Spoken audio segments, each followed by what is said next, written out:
होइना कारण कारण तुम्हें हेउछ राक्षस नामा मारे मर्कट रूप करिना धारण मोर निकटी नामा महात्मा नकरी छलना दया बई परिचय दिया कहीं कि ऐसे मोर निकटी ता नइले सत्य अभिशाप तुम्हें होई जीवा बस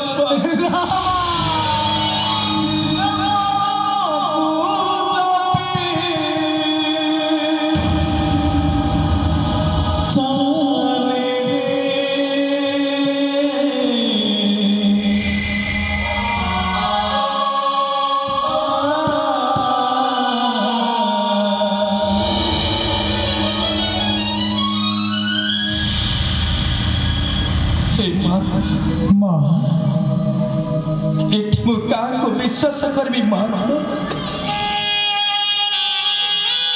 से दिन पर विश्वास करिथिली का भिक्षुक ब्राह्मण को मां से पापाचारी राक्षस हे माया बेस करिण धारण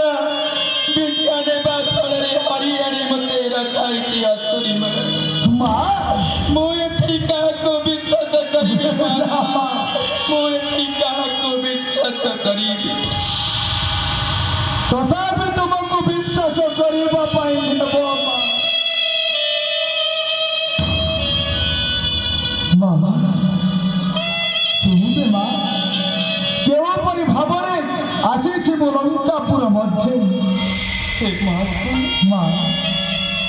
तुम्हें बारंबार कहूछ